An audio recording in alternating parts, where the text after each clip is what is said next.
Ya estamos listos. Ahí se ve. Sí.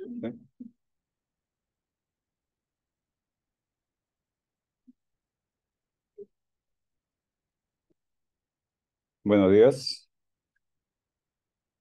Sí, continuando con el curso internacional de cirugía oculoplástica, vías lagrimales, órbita y oncología ocular 2023. Doctor Emerson Mantilla Tirado. Hoy tenemos la ponencia sobre oftalmología tiroidea, a cargo primero de la doctora Kimberly Sánchez García y a continuación del doctor José Velasco Stoll. Adelante, doctor. Gracias. Buenos días con todos. El día de hoy tenemos el agrado de presentar ese tema de orbitopatía tiroidea. Les habla médico residente de tercer año, Kimberly Sánchez, y un agradecimiento especial a mi asesor y maestro, el doctor José Velasco Stoll. Entonces, para comenzar, vamos a hablar de los objetivos de la charla, que son diferenciar proptosis y exoftalmos, conocer la definición de orbitopatía tiroidea, determinar la fisiopatología de la orbitopatía tiroidea, aprender las manifestaciones clínicas y aplicar un diagnóstico adecuado de esta patología. Entonces, para comenzar, acá tenemos un paciente con facies característica de hipertiroidismo, pero ahora, ¿cómo diferenciamos proptosis versus exoftalmos?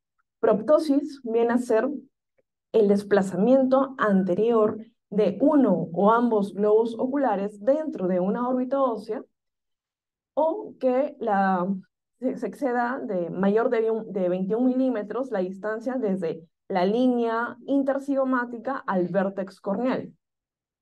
En cambio, exoftalmos hablamos cuando lo relacionamos directamente a una disfunción tiroidea.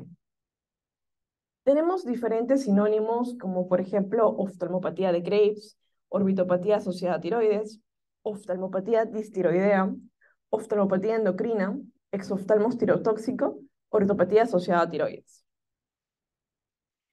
Primero, la definición de enfermedad de Graves.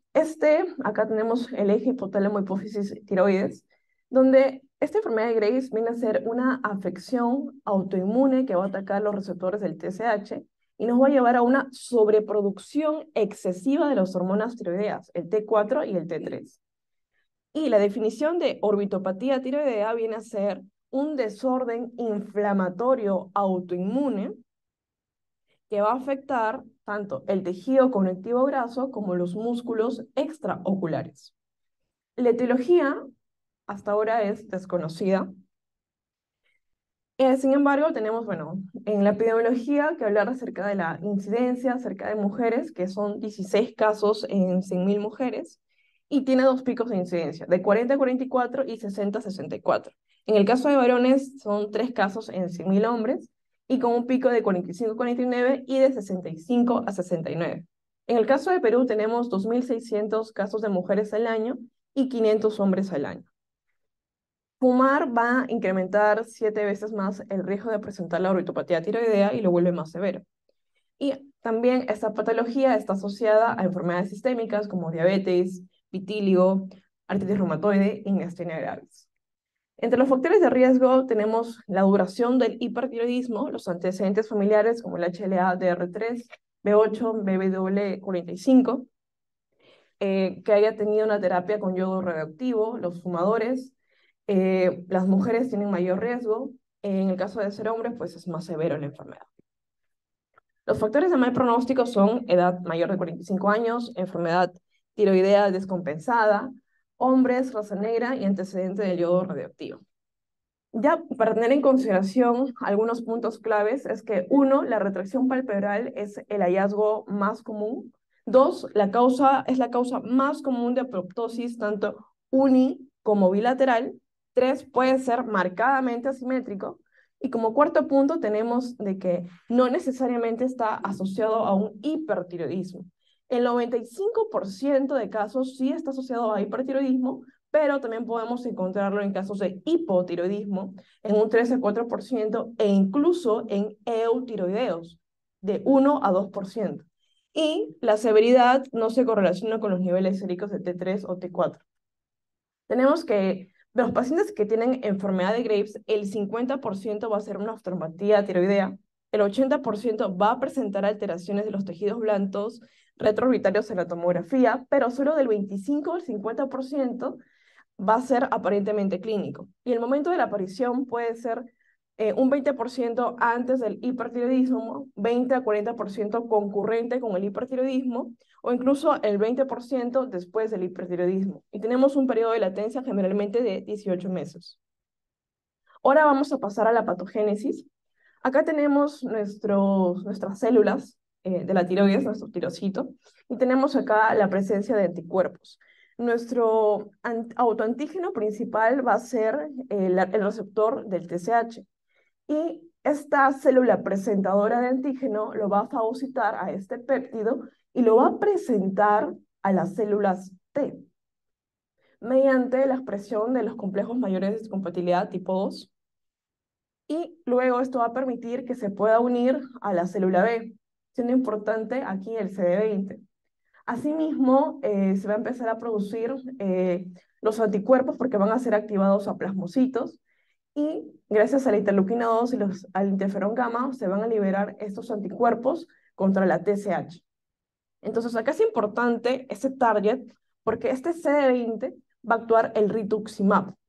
Asimismo, más arriba de esta línea tenemos a la enzima inosina monofosfato deshidrogenasa, que va a ser importante para esta producción de células T como células B, y en este target específico va a actuar el micofenolato. Luego, haciendo un corte al tejido orbital, tenemos acá el fibroblasto orbitario, donde van a empezar a llegar estos anticuerpos. Estos anticuerpos se van a unir a los fibroblastos orbitarios y se va a producir una activación.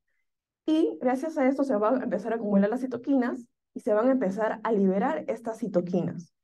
Y acá, ¿qué es lo que tenemos que resaltar?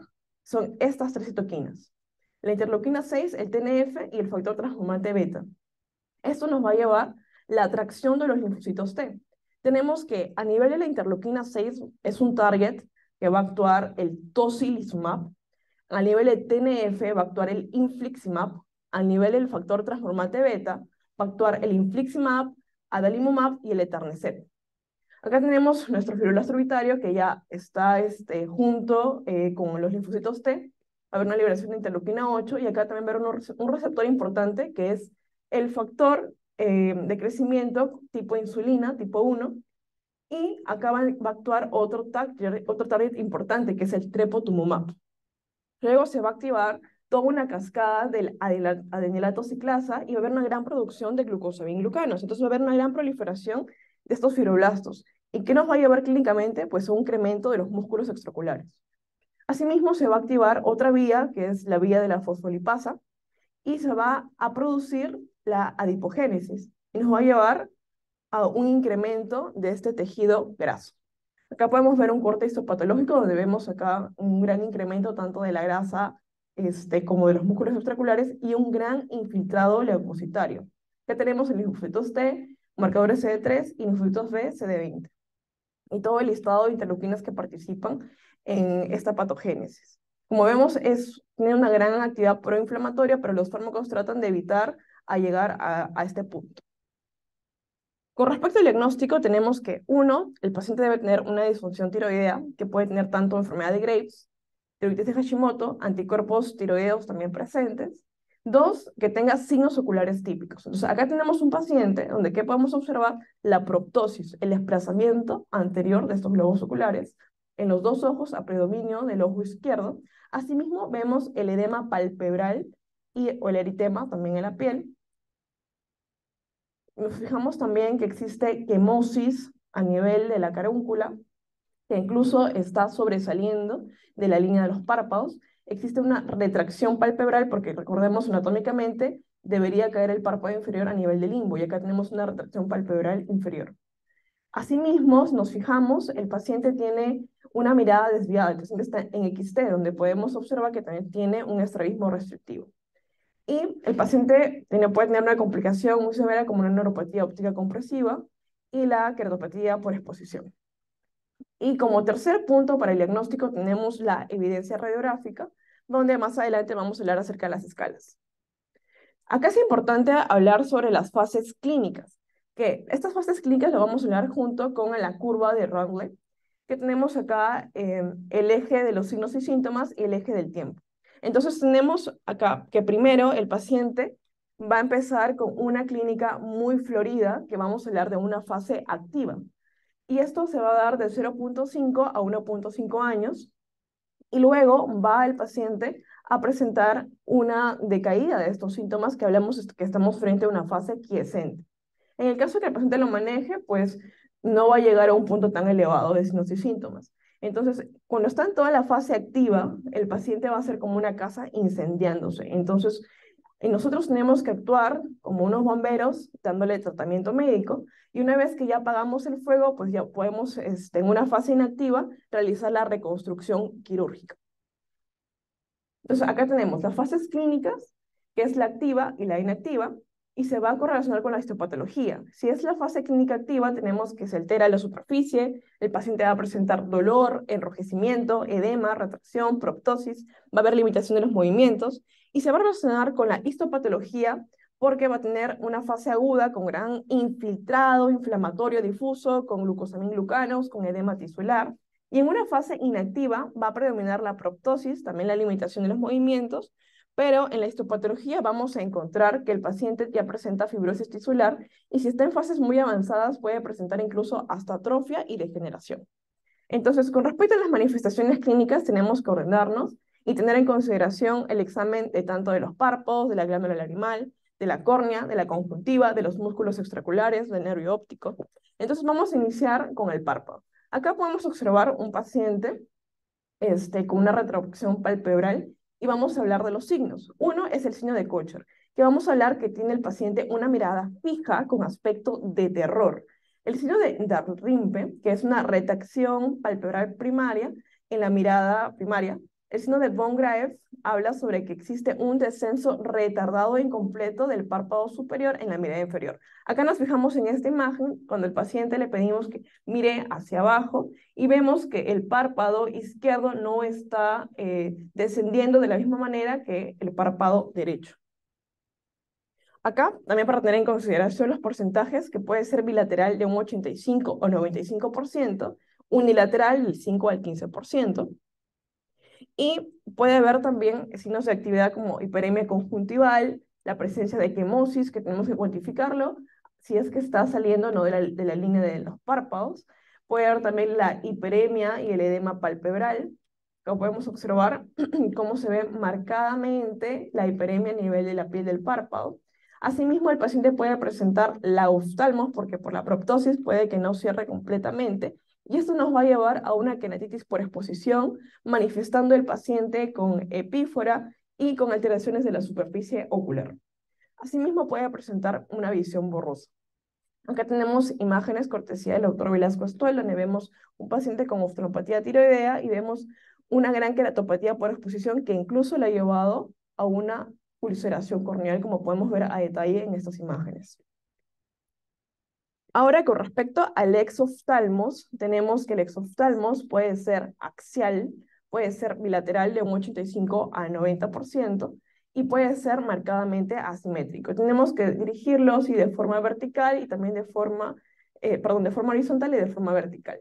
Acá tenemos, bueno, un ejemplo ya de un exoftalmos de 29 milímetros que el paciente presenta una luxación espontánea en la mirada superior al quedar el ecuador pues, del globo ocular por detrás del párpado inferior. Acá podemos observar otro paciente donde vemos que es de forma muy asimétrica y pues es importante también realizar el test de retropulsión, donde nosotros vamos a dirigir el globo ocular hacia la parte de atrás. Eso también es importante porque podríamos nosotros saber cuál es el componente mayor. Si es un componente mayor graso, probablemente el paciente sí presenta retropulsión y se vaya hacia atrás, pero si es probablemente un componente mayormente muscular, que hay una fibrosis, probablemente exista un poco de restricción. Ahora, bueno, es importante también realizar el exoftalmometría con este exoftalmómetro de Hertel, donde vamos a medir desde el reborde orbitario hasta el vértex corneal y lo vamos a clasificar entre leve, 21 a 23, moderado de 24 a 27 y grave, mayor de 28 milímetros. Ya existe una patología cuando la diferencia es mayor de 2 milímetros entre ambos ojos. Ahora, con respecto a los movimientos oculares, evaluamos la restricción muscular.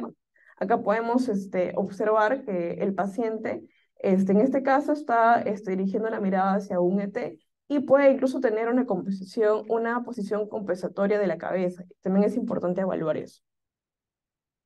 El paciente puede quejarse de diplopía, visión borrosa, y es importante también preguntar, ¿no? Si el paciente puede enfocar o no, porque muchas veces el paciente nos puede decir de que no presenta en sí una diplopía, pero sí puede presentar bastante dificultad para poder enfocar o para mantener una lectura de largo tiempo.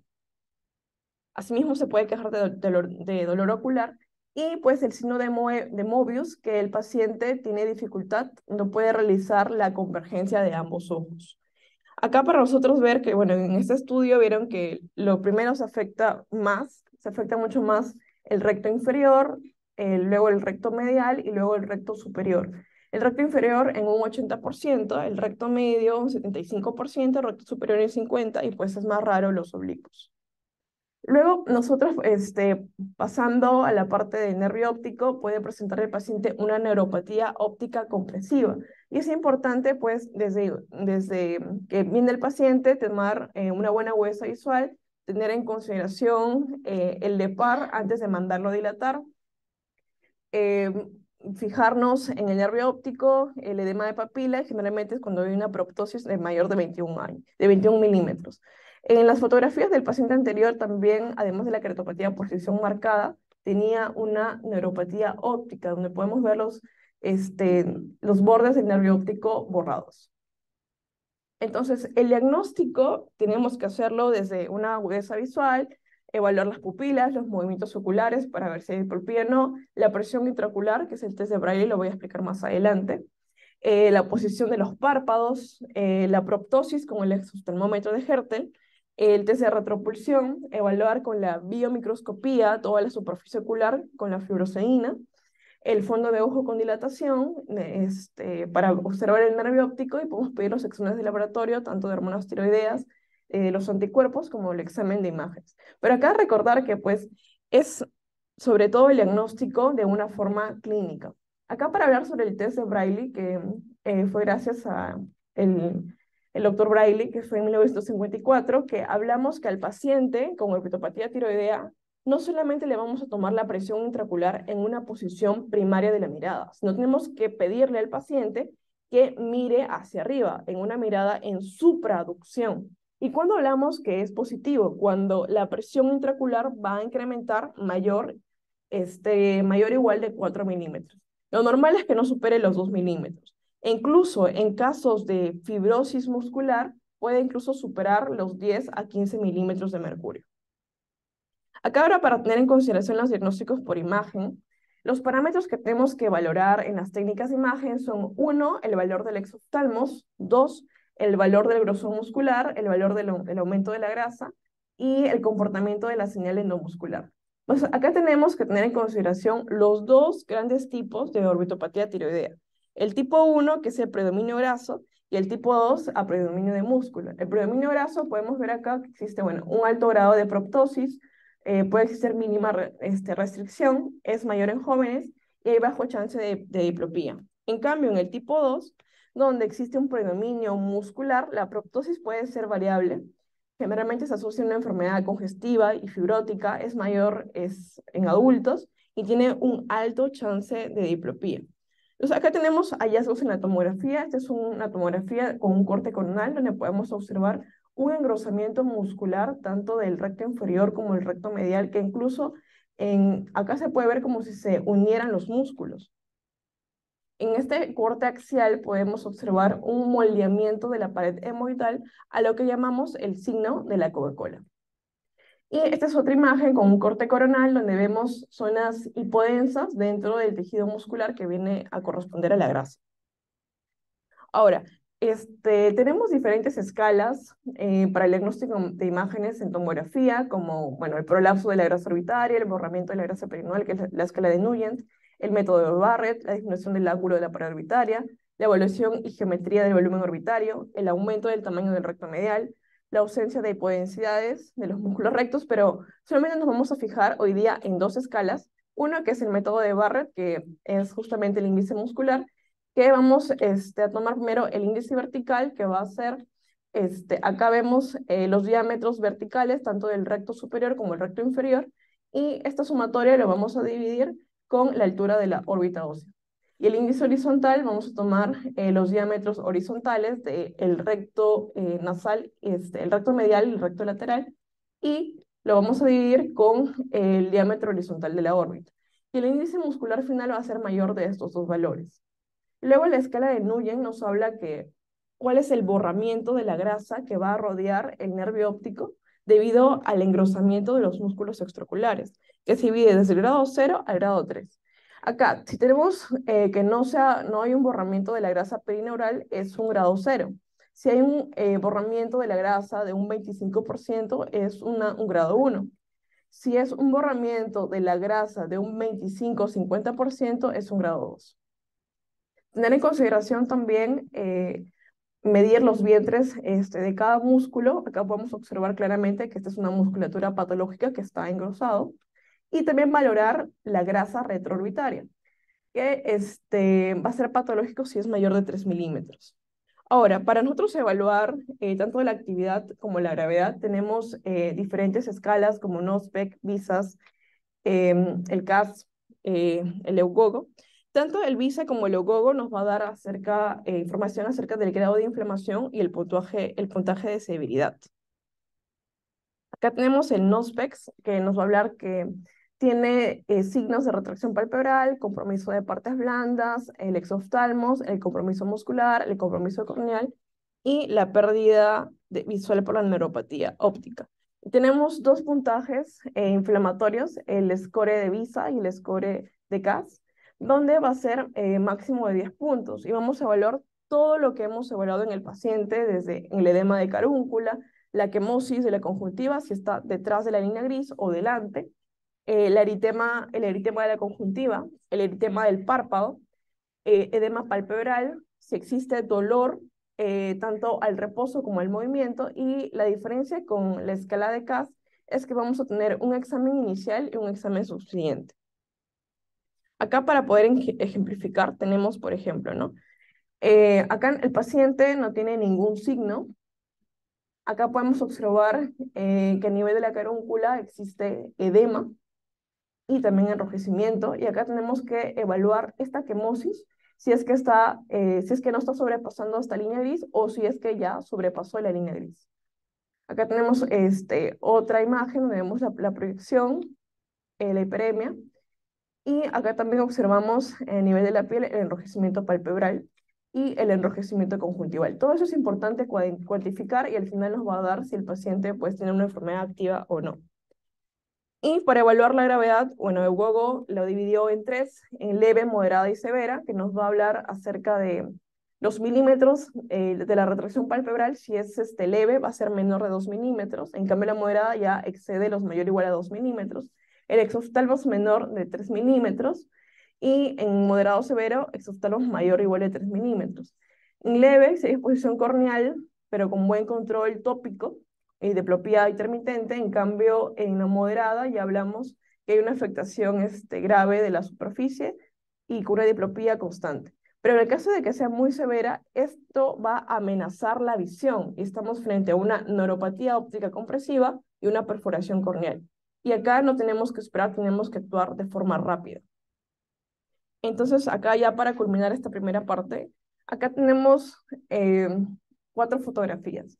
¿Existen signos o no existen signos de actividad? Entonces, si nos fijamos en las dos primeras imágenes, podemos observar que el paciente tiene cambios de la orbitopatía tiroidea. Podemos ver la proptosis en ambos ojos, podemos ver la retracción palpebral.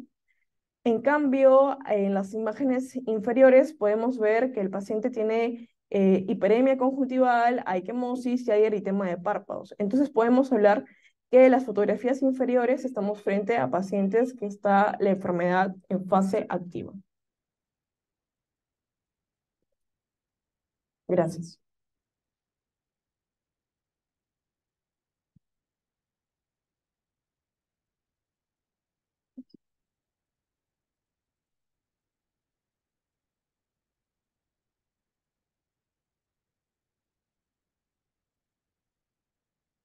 Muchas gracias. Muchas gracias, Kimberly. Bueno, antes que nada, muchas gracias por la invitación al curso. Eh, la otra parte que quiero conversar un poco es sobre lo que es tratamiento. Podemos hablar sobre tratamiento médico y tratamiento quirúrgico. Obviamente es muy amplio hablar de todo esto porque es un tema que es muy vasto, ¿no? En cuanto al tratamiento, no existe un tratamiento probado para lo que es orbitopatía tiroidea, ¿no? Más o menos lo que uno tiene que hacer es coordinando con el endocrinólogo es que el paciente tenga que estar en una fase eutiroidea, ¿no? Y para eso, pues, ¿no funciona? No tiene pila. Ah, bueno. Y para eso, pues, el tratamiento ya con el endocrinólogo para lo que es darle mitomezol o PTU, dependiendo del caso de lo que tengamos acá en nuestro país, ¿no? Y uso de beta bloqueadores, yodo, por ejemplo, cuando el paciente es estable, y corticoides, ¿no? Para que consiga una fase sea eutiroidea. Ahora, la orbitopatía tiroidea y la tiroides pues no tienen una relación directa, ¿no? El paciente puede tener un problema eutiroideo o hipotiroideo o hipertiroideo y igual hacer una orbitopatía, ¿no? Entonces eso es importante. Ya se habló mucho sobre lo que es la parte de la cascada inmunológica en cuanto a lo que es finalmente el aumento de los músculos y de la grasa en la tiroides. No voy a hablar de eso en este momento, ¿no? Y de los tratamientos que se dan, ¿no? Esto es importante, esto es el tratamiento que se da para la orbitopatía tiroidea, esto fue dado por el Lugobos en el año 2021. ¿Qué cosa es el Lugobos? El Lugobos es la reunión de endocrinólogos a nivel europeo, ¿no? Y ellos dan la pauta para el tratamiento, ¿no? Ya sea para los casos de hipertiroidismo leve como para las orbitopatías muy severas, ¿no? Entonces, dan estos pautas de manejo y las cuales tenemos que considerar lo siguiente en cuanto al tratamiento, ¿no? Esto ustedes lo pueden revisar claramente en los artículos que hablan sobre esto, lo consiguen fácilmente, ¿no? El doctor Batalena, ¿no? Es el que más ha escrito sobre esto de hace más o menos unos 20 años, ¿no? Y tiene recomendaciones generales desde no fumar, el tratamiento de función tiroidea, el evitar hipotiroidismo iatrogénico, ¿no? La referencia a centros de tiroides. Centros de tiroides es una cosa importante que acá en el país no hay, ¿no? Eso depende de cada médico, ¿no? Que maneja estos problemas, ¿no? Y dentro del médico local, para casos leves, tiene medidas iniciales como lágrimas, ¿no? Cámara húmeda, algunas cosas, geles de lágrimas, ¿no? Selenium, por ejemplo, que también se mencionaba hace unos años, ¿no? Y cuando ya las cosas son un poco más severas, pues andamos en tratamiento, ¿no? Cuando tenemos una orbitopatía que se dice activa, ¿no? Como las dos fases que se mencionaban en la charla previamente, no tenemos el tratamiento con corticoides. Antes siempre se ha hablado de corticoides vía oral o endovenoso, ¿no? Para muchos que no manejan mucho este tema, hasta ahora yo encuentro pacientes que son tratados con vía oral, ¿no? Eso ya no debe ser, ¿no? Porque si ven, bueno, en cuadros posteriores va a mostrar que el tratamiento vía oral, pues es completamente, hace mucho más daño que el endovenoso, ¿no? Y son esquemas diferentes.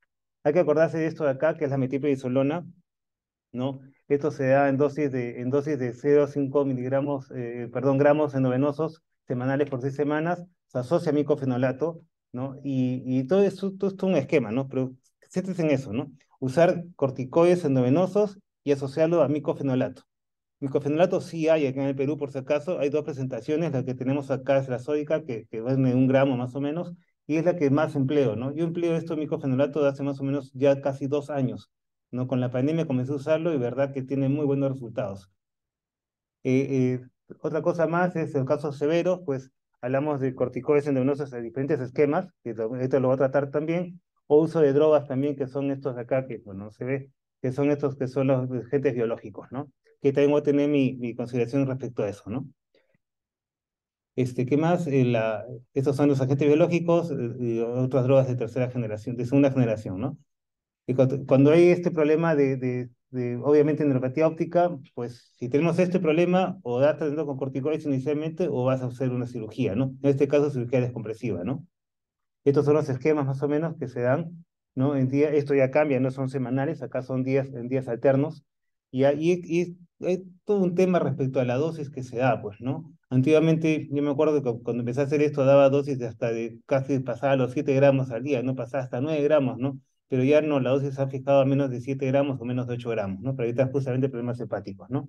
Y estos son lo que hay que considerar si el paciente responde o no responde y quién se va pues para la cirugía descompresiva y quién le puede pasar un esquema de tratamiento semanal.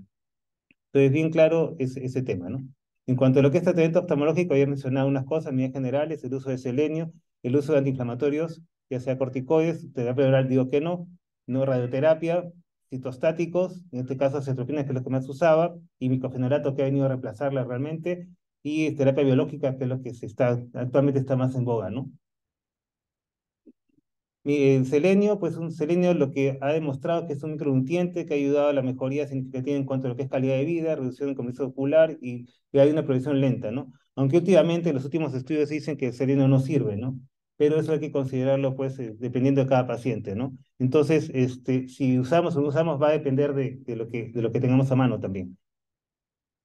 En cuanto al corticoide, el corticoide pues sí se da, ya esto ya lo expliqué, ¿no? Generalmente se da corticoides de 500 miligramos semanales por 6 semanas y luego bajamos la dosis a 250 miligramos semanales, asociado esto con micofenolato. Usualmente lo que uno hace, emplea el corticoide de esa manera semanal y emplea nuevamente el micofenolato conjuntamente, ¿no? Y la regulación, el estudio de micofenolato, el estudio Mingo, pues básicamente lo que hace es evaluarlo cada 6 semanas, ¿no? Entonces vamos viendo la escala de actividad, vamos viendo cómo el paciente va progresando o no, ¿no? Después de las 6 semanas se cambia a 250 y seguimos con el tratamiento, ¿no? En cuanto aparezcan signos agudos, signos de reactividad, pues hay que parar la oreja un poco y ver si realmente es necesario aumentar la dosis o asociarlo a otros medicamentos o asociaciones como radioterapia, ¿no? El corticoide, pues, es lo más seguro, es la primera línea de tratamiento cuando es bien empleado, ¿no? Pero tiene recurrencias cuando uno quita el tratamiento, ¿no? Y por eso hay que tener mucho cuidado cuando uno comienza a quitar corticoides, ¿no? Radioterapia orbitaria, pues únicamente, eso bien claro, yo he encontrado muchos pacientes que a veces le dan radioterapia cuando realmente no debe estar indicada. ¿Cuándo está indicada la radioterapia? Es cuando el paciente responde a corticoides. Si el paciente no responde a corticoides, no le den radioterapia, más le van a hacer un daño al paciente. ¿Cómo son las radioterapias? Se dan 2 grays por unas 10 sesiones, he encontrado que se dan hasta 12 sesiones también, ¿no? El efecto es bastante bueno, demora entre 4 o 6 semanas, por eso se sigue usando corticoides y a veces se asocia a otros tipos de inmunosupresores y puede dejar efectos adversos como ojo seco, catarata, y para una cirugía descompresiva, pues complica un poco más la cirugía descompresiva porque obviamente la grasa de la órbita no se expande tanto hacia las orbitotomías que uno hace, ¿no? El micofenolato, como estábamos hablando, tiene sus estudios muy grandes, ¿no? Es un agente citostático, reemplaza la cetropina, como mencioné, y tiene, lo que es bueno con esto es que, en resumen, para que tengan una idea, ¿no? ¿Por qué se está usando más? Porque un poco más mejora la parte de la diplopia y un poco también reduce la parte de los oftalmos, a diferencia de otras drogas que nunca reducían estas cosas. Si uno ve corticoides, por ejemplo, corticoides, en un artículo va a encontrar que corticoides reduce los oftalmos, ¿no? Pero esta droga sí. ¿Ya? Entonces, por eso es importante el usarlo. ¿Y mejora mucho la diplopia? Sí, lo he visto en los pacientes. Yo tengo alrededor de unos 14, 15 pacientes con micofenolato de hace 2, 3 años y han ido bastante bien. Inclusive han reducido un poco el esoftalmo, no he tenido que estar operándolos. En cuanto a la ciclosporina, se emplea entre dosis de 5 a 7,5 miligramos al día, se asocia con prednisona también, y esto se da entre 12 a 24 semanas. No he tenido mucha experiencia con ellos, pero sí sé que también se puede usar, ¿no? Sobre todo se da a pacientes que responden parcialmente a corticoides, ¿no? Entonces, por eso es que se asocian, ¿no? Y he sido reemplazado últimamente por micofenolato, por eso no tengo tanta experiencia. El metotrexato sí he tenido bastante experiencia en los últimos 10 años. Lo asocio con corticoides cuando el paciente comenzamos a reducir el corticoide y comienza a hacerse nuevamente activo, ¿no? Entonces, en ese momento es cuando empleamos metotrexato. La dosis puede ser entre 7,5 miligramos semanales, ¿no? La pastilla viene en 2,5, entonces pueden ir jugando con estas dosis, ¿no? Y hasta que el paciente consigue la inactividad. La cetropina no la he usado en realidad. Sé que la conozco como segunda línea, pero no la he usado mucho por lo complicado que puede ser usarla, pues, ¿no? Aunque, bueno, los de UVA dicen que no es tan complicado, ¿no? Se da en la dosis que está mencionada ahí. El estudio grande de ciclosporina es el estudio CIRTET, ¿no? Que es un estudio grande que lo emplea a dosis de 10 miligramos por kilo, ¿no? Y con eso consigue una reducción de escala vista de manera adecuada, ¿no? Otra droga, o bueno, en general, todo el mundo cuando hace seguimiento, también lo habló Kimberly un poco de parte inmunológica, es el TSI, ¿no? Que son los TRAP que hablamos acá en Lima, ¿no? Yo he encontrado con muchos pacientes que les hacen la parte inmunológica para ver si realmente está activo o inactivo, les hacen esta prueba, ¿no? Pero acá en Perú, por lo menos yo considero que no se sabemos exactamente qué dosis, qué fracción las que estamos usando, ¿no? Entonces tenemos que los TRAP sí sirven para hacer un seguimiento en otros países, porque yo creo que esto lo tienen más claro, pero acá en realidad yo no uso tanto el TSI para ver seguimiento, sino algo más clínico, porque los años de experiencia que tengo, pues no me ha servido para nada el TSI. He encontrado pacientes que han estado muy, muy activos y he encontrado un TSI que está en menos de 100, entonces realmente no sirven, pues, ¿no? Por lo menos acá con la dosificación que se hace, ¿no? Entonces hay tres tipos de TRAP o tres tipos de estos fracciones de anticuerpos que hay que tener mucho cuidado para poder dosar. Solamente le pongo esto a colación por lo que es el seguimiento cuando vamos a hablar de sustancias biológicas. En cuanto a sustancias biológicas, pues tenemos bueno, estas que son tres en general, tenemos el rituximab, tenemos que actúa sobre el CD20, tenemos el tocilizumab, que es IL-6, y tenemos con análogos de insulina, que básicamente es el teprotumumab. Entonces, esto es lo que venía a actuar en este momento, cuando será entre el 2008 y el 2014 que aparecieron estas sustancias, y básicamente era una promesa, ¿no? Era una promesa, así como lo están escuchando, era una promesa. ¿Por qué se los digo así? Porque en los estudios se está viendo, ¿no? Por ejemplo, rituximab. Rituximab se usó inicialmente mucho, no solamente para lo que es orbitopatía tiroidea, sino para el pseudotumor orbitario. Se usa mucho para enfermedades de inmunoglobulina G4 actualmente, entonces tenemos que ver en qué vamos a usar el rituximab. Yo lo usé inicialmente hace unos 8 o 9 años, el rituximab, en unos 2, 3 pacientes, no encontré muy buenos resultados con ellos, ¿no? Pero actualmente lo que dicen los estudios es que rituximab es la única droga biológica que evita la recurrencia. Entonces hay que tener un poco de cuidado con esto de que poder usarlo y de repente hay que tener unas buenas experiencias con rituximab. El tocilizumab, para todos saben que hay siempre un lío entre la industria, tanto en Europa como en América, el tocilizumab y sarilumab, ¿no? Que pocos saben del sarilumab, pues son drogas que se pueden emplear tanto endovenosa como subcutánea. Se emplea mucho para artritis reumatoidea, hay que dar mucho con reumatólogo que quiere emplear este tipo de drogas, ¿no? Y lo que se ve en los estudios de Pérez Moreda, de español, ¿no? Es que tiene muy buenos resultados, ¿no? Porque basa todo en el IL-6. Entonces consigue buenos resultados en el tratamiento tanto endovenoso como subcutáneo, ¿no? Desde hace más o menos que lo planteé hace unos 10 años, siempre ha sido rechazado este tipo de trabajo en cuanto a lo que es lo que hace Pérez Moreiras, pero en realidad la experiencia que tenemos acá en Perú con ellas ha sido bastante buena, ¿no? De los pocos casos que he visto, yo no los he tratado directamente, sino asociados con otros colegas que me han consultado, pues han tenido buenos resultados, ¿no? Las dosis que han dado han sido endovenosas, ¿no? Y no he encontrado hasta ahorita que lo han dado subcutáneo. Sarilumab, no tenemos experiencia acá en el Perú, pero es una droga que promete también y yo creo que podría ser usada. La otra de las cosas que se habla muchísimo actualmente es sobre el teprotumumab. Ya, yo no estoy en contra de la industria en cuanto a lo que es el tratamiento con esto, pero obviamente el tratamiento es muy caro. Si ustedes ven el tratamiento con teprotumumab, no, para no hablar de marcas, ¿no? Es que es carísimo. Cuesta alrededor de unos $350,000 el tratamiento para unas 8 aplicaciones, ¿no? Entonces, de verdad es casi imposible tratarlo acá de PESA para lo que es acá en Perú. Pero lo que se está viendo con esta droga es que Remondula, que es la que promociona esta droga, es que tiene muy buenos resultados, perdón, tiene muy buenos resultados, consigue reducciones de exoftálmicos importantes, consigue reducción de la actividad, consigue que los pacientes no se operen, pero últimamente, esto ha sido el inicio de hace unos 4 o 5 años que se empezó más el uso, pero ya viendo los pacientes de seguimiento, pues ha tenido muchas complicaciones, ¿no? Las complicaciones que se han tenido básicamente han sido sordera y muchas cosas, recurrencia de la enfermedad. Entonces, estamos viendo que pacientes tratados con estas drogas están recurriendo. Por eso decía hincapié en cuanto al rituximab. De esto se habló mucho en la última Sopanov. Conversé con varios colegas que estábamos hablando sobre estas drogas, ¿no? Entonces, siempre hay que considerar que no tenemos todavía la respuesta final en cuanto a lo que es tratamiento, ¿no? La cirugía, ¿no? Que es la que nunca vamos a dejar, si uno contempla pues el abanico de cosas que hay que hacer, pues hacemos descompresión de órbita como parte inicial, hacemos cirugía de estrabismo y hacemos cirugía después de párpados, ¿no? Ya sea alargamiento, blefoplastías o cejaplastías o hacemos reducciones de la grasa orbitaria, ¿no? La cirugía descompresiva, como bien dijo Kimberly, está indicada en 3 situaciones básicamente así de manera urgente sin importar el estadio que tengamos, ¿no? Están indicadas en neuropatía óptica compresiva, en glaucoma intratable y en exposición corneal. Las demás todas son estéticas, así, estéticas. Acá no hay que decir las cosas como son.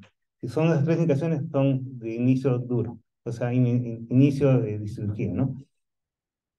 Ahora, sobre cirugía comprensiva, pues mucho se ha hablado, hay muchas revisiones en el tema, todos estos artículos que uno va a ver ahorita son artículos de revisiones en cuanto a lo que es orbitopatía, no orbitopatía, sino anatomía orbitaria y todas las cosas que han ido mejorando en el tiempo y nos dan mejores hincapiés para lo que son abordajes en la órbita, ¿no? Entonces, estos son artículos, revisiones y todo, que hablan desde compresiones laterales, profundas y todo eso, ¿no? Entonces, Todos estos artículos se tratan de los últimos 10 años, ¿no? Entonces, en los últimos 10 años ha hecho que la cirugía ahorita sea más segura. ¿Por qué? Porque siempre teníamos un poco de miedo y temor a hacer cirugía de órbita, ¿no?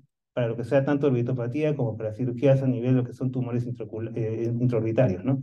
Entonces, estos son los abordajos clásicos. Tienes a Dorninger, que es la parte lateral, tienes a Washer o Yuna, que es la parte medial, Cabo Loop para la parte de lo que es el piso de órbita, ¿no? Y Olivari, por ejemplo, que habla de la descompresión grasa, ¿no? Que obviamente solamente a él le funciona bastante bien, ¿no? Y Kennedy, que emplea la parte endoscópica.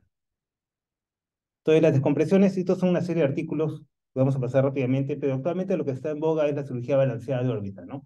La cirugía balanceada de órbita se requiere tanto tratar la pared medial, pared interna de la órbita y la pared lateral. La pared lateral puede ser tratada de diferentes maneras, ¿no? La pared, esto es imágenes de lo que es, básicamente lo que es entrar por el piso de órbita y entrada a nivel de lo que es la carúncula, transcaruncular o retrocaruncular para lo que es la pared medial. Se puede abordar también la pared medial para lo que es endoscópicamente, ¿no? Entonces, como le decía, la cirugía actualmente se puede desarrollar de diferentes maneras, ¿no? Los conceptos de compresión de órbita y asociación con volúmenes orbitarios datan desde el doctor, de este doctor de acá, que es el doctor Schramm, ¿no? Alexander, que empleó toda la parte tecnológica para lo que estamos haciendo actualmente, o hacemos desde hace unos 10 años más o menos, ¿no? Empleamos esta tecnología de analizar la órbita con imágenes, con la imagen, con la data de ICON, y establecemos esto. Por eso les he pasado a ustedes este prototipaje de estereolitografía para que vean que eso es una manera secuencial. ¿Para qué sirve eso? Pues sirve para ubicarnos mejor en la órbita, ¿no? Con eso podemos tener mejor idea de lo que estamos haciendo, ¿no?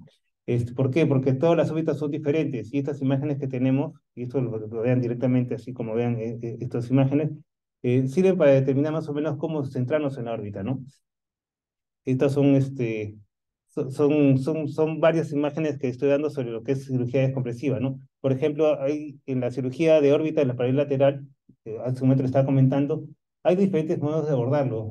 Hay médicos que agarran y completamente retiran la pared lateral, yo soy uno de ellos, y otros que no retiran la pared lateral y mantienen la parte orbitaria, la parte más externa de la órbita, ¿no? Y con eso se consiguen algunas complicaciones como esta de acá, pues, ¿no? Cuando tienen un síndrome en el cual la fosa temporal se puede hundir. Entonces, si esto es una cirugía que queremos ser estética, tenemos que tener mucho cuidado. Esto es la parte de la primera estereotografía que hicimos, se la mostré a todos los que se quedó encantado en ese momento cuando se la mostré, ¿no? Entonces, no solamente hay que saber que la órbita podemos abordar la parte anatómica, sino tenemos que saber que hay diferentes tipos de tecnologías que empleamos, ¿no? Podemos emplear desde una simple Carrison para poder acceder a la órbita conociendo muy bien la anatomía, o podemos emplear también cortadores ultrasónicos o micromotores, ¿no? Pues de desgaste. Lo que más se emplea actualmente en el mundo son micromotores y un poco los cortadores ultrasónicos que los tenga a la mano, ¿no?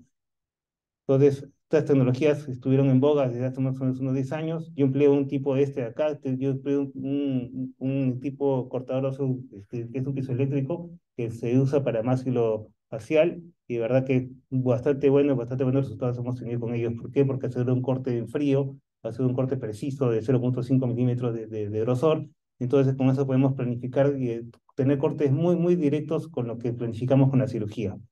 ¿Por qué hacemos esto? Porque en un momento supuestamente vamos a hacer cirugía navigacional, ¿no? Que es una cirugía guiada pues, por navegadores, ¿no? Eso debe ser lo ideal, ¿no? Sobre todo cuando uno se mete hacia el cono de órbita, ¿no? Que sea en frío y que sea básicamente muy dirigido, ¿no? Brainland es un tipo de tecnología que se usa para cirugía navigacional, entonces emplea básicamente lo que tienen esto en el MINSA es justamente el Hospital 2 de Mayo, ¿no? Acá es muy difícil tenerlo, pues es un poco caro.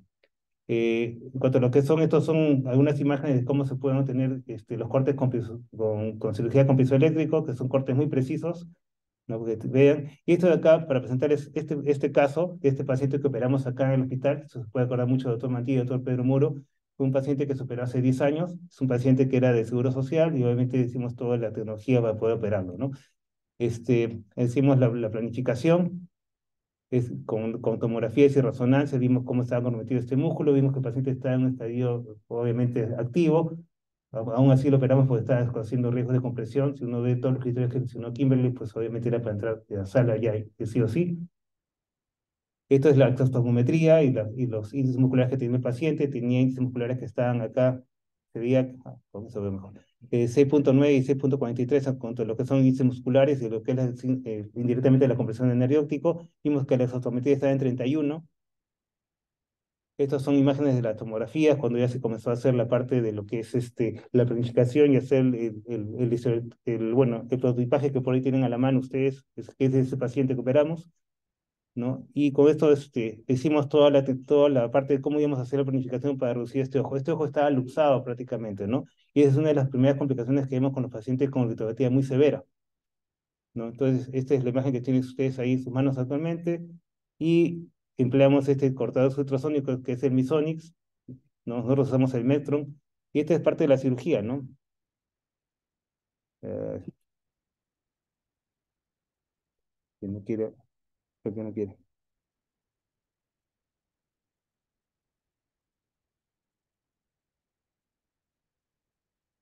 Ahí, ok. Entonces, esa es parte del abordaje que uno hace. Este es el común para lo que es cirugía de órbita. Hacemos un abordaje transconjuntival. Con eso hacemos en la parte interna de la órbita. Hacemos, marcamos. Si ustedes se dan cuenta, en la cirugía que uno hace dos tipos de cirugía. Hace la parte, esto, ya, y ahora ahí, ya está ahí. Está. Uno hace un abordaje tanto del piso de órbita. Generalmente estos pacientes que son agudos, yo reduzco la grasa, hago cirugía mixta, o sea, hablamos de cirugía ósea y cirugía grasa, ¿no? Quitamos grasa de la órbita tanto a nivel intraorbitario como sacamos la grasa que está a nivel del RUF y del SUF también, ¿no? Entonces, hacemos todo esto para que sea un poco más, pongamos una mejor reducción, ¿no? Entonces, abordamos a piso de órbita, hacemos un abordaje transconjuntival, cortamos, tenemos que hacer mucha hemostasia, ¿no? En ese momento jalamos retractores para que no se dañen los retractores del párpado. Estamos haciendo lipectomías ahí en la cirugía, de manera que conseguimos espacio, ¿no? ¿Por qué hago lipectomías? Porque conseguimos espacio para poder trabajar la parte ósea, ¿no? Si trabajamos con toda la grasa, pues no tenemos ese espacio para poder movernos dentro de la órbita, ¿no? Entonces, a diferencia de otros que hacen endoscopía, por ejemplo, por ejemplo, los que hacen mucha endoscopía entran por la órbita, pero por la parte externa, ¿no? Entonces, no entran intraorbitariamente, sino extraorbitariamente. Y eso, por lo menos para los que hacen más endoscopía, pues consiguen una mejor cuidado del ojo y el nervio óptico, pues, ¿no? Por eso en un momento hagamos endoscopía para hacer lo que es pared interna, ¿no? Entonces ahí sacamos la parte de la grasa, vemos la parte ósea y vamos a hacer acá. Acá abordamos la parte lateral, hacemos una cantotomía y cantolisis y vamos a entrar por esa incisión, sin hacer una incisión tan grande como se hacía antes.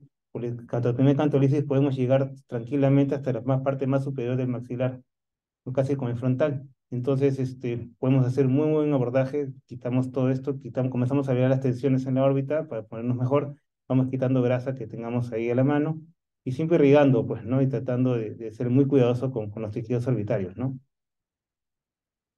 Esta lo firmamos acá, esta fue cirugía hecha acá en el hospital. Entonces abordamos para poder llegar a la pared lateral.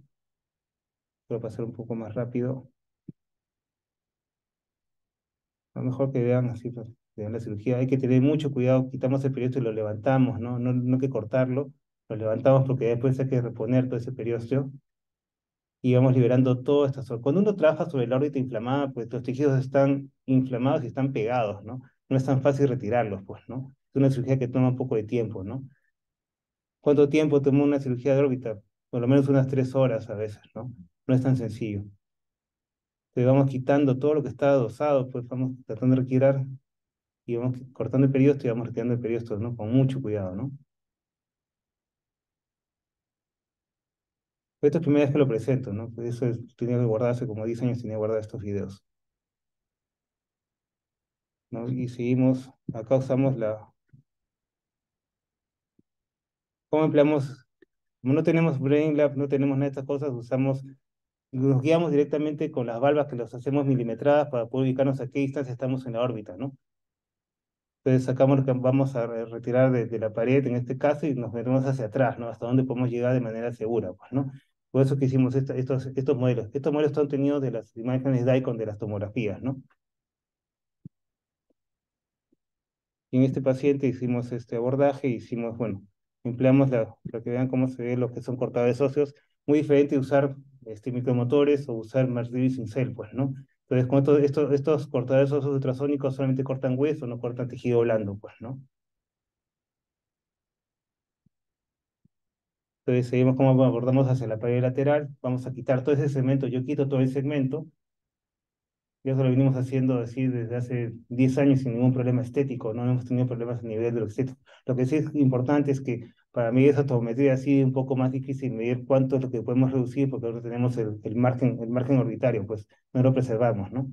Pero por ahí tenemos otra manera de medirlo cuando medimos de la parte superior y inferior, ¿no? Con otro tipo de sostalmómetro diferente, ¿no?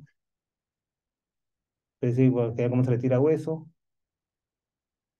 Acá igual cuidamos el ojo con las maleables, hay que tener mucho cuidado de no tocar con estos materiales el ojo, porque el ojo está sobresalido, entonces hay que tener mucho cuidado cuando uno opera.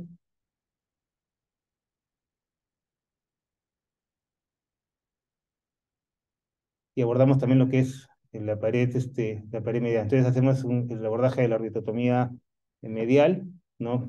Transcaruncular o retrocaruncular en este caso, y abordamos con la otra pieza de mano que teníamos del Misonic, abordamos, pues, ¿no? Para poder retirar parte del piso y también la pared medial. Entonces, está bastante, muy seguro para actuar. Los otros equipos también son muy semejantes. El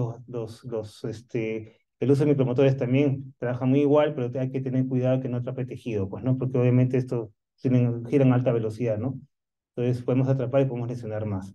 Entonces, con esto hacemos las histotomías que pueden ser muy bien guiadas, ¿no? Para que se pueda reducir el tejido orbitario hacia los espacios, ¿no? Es importante que no solamente así como en cualquier cirugía, por ejemplo, de dacrocistomía, no solamente la osteotomía es importante, sino los tejidos blandos que manejamos, ¿no? Entonces ahí se ve cómo se abre todo y bueno, ahí abrimos la periórbita para que esto vaya hacia las estructuras que hemos abierto, ¿no? Entonces, ¿qué resultados se consiguen? Bueno, conseguimos, y estamos viendo ahí cómo se reduce el ojo que estaba completamente salido, pues regresa a su sitio, ¿no? Ojo que lo vean un ratito, pues. Entonces, este paciente no podía ocluir los párpados, y esto lo hicimos acá en sala. Obviamente, ahí se consigue una buena reducción, pues, ¿no? Entonces, regresa a su sitio el globo ocular. Esto es intraoperatoriamente. El manejo postoperatorio es importante con corticoides venosos. Estos son los seguimientos del paciente, para que vean cómo quedó. Y el seguimiento tomográfico, que es este de acá, donde se ve las orbitotomías tanto lateral, acá, lateral, medial y piso. Entonces tenemos un abordaje de 3 con grasa, ¿no? Entonces con esto se consigue buenas reducciones. Él bajó, se dan cuenta, tenía 31, ahora tiene 18, más o menos medido, y la evolución del paciente fue mucho mejor, pues, ¿no? Entonces, esto es lo que quería comentarles. Más hablar sobre esto es que hay que hacer, estas cirugías son largas, no son sencillas, se requiere equipo multidisciplinario muchas veces, ¿no? O médicos que estén entrenados para hacer este tipo de abordajes. Y a cualquier pregunta me la hacen en el chat y bueno, muchas gracias.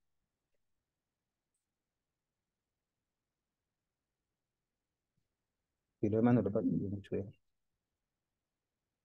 Acá está. Okay.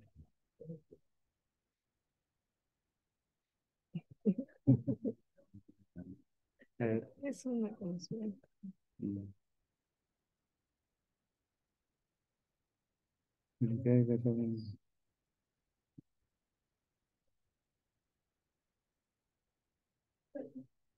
Bueno, acá hay una pregunta de chat que parece consulta, ¿no?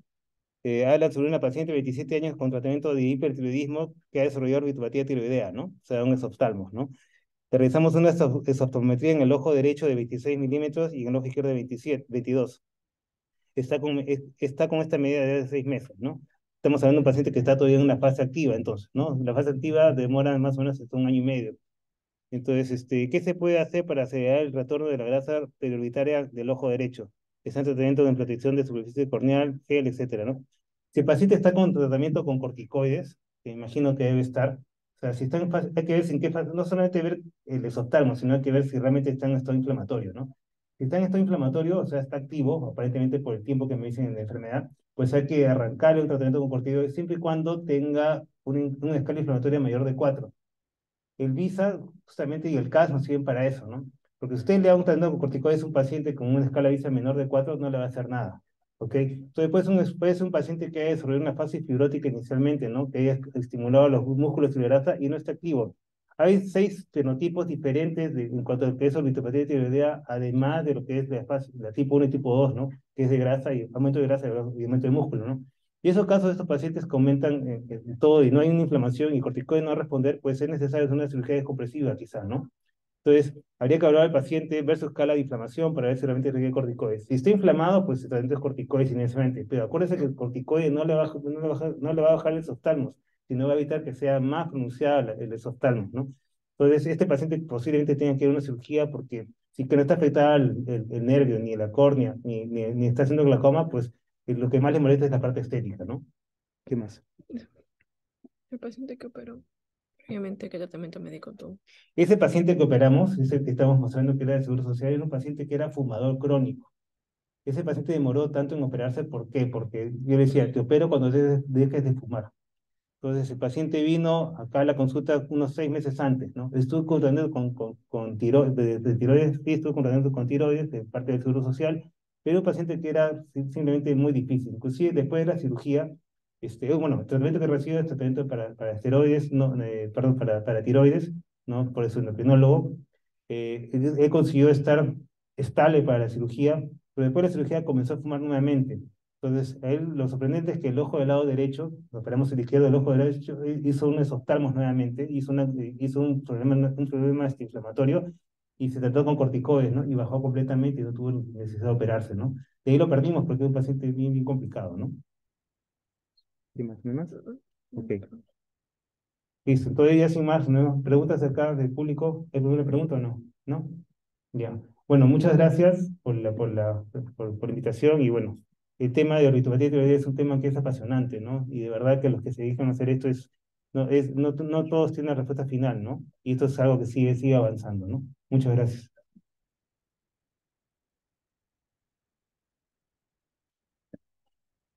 Gracias, doctor Velasco. Gracias, Kimberly. Entonces nos vemos el día de mañana con la charla del doctor Mantilla, charla final del curso, que no se la pierdan. Mañana.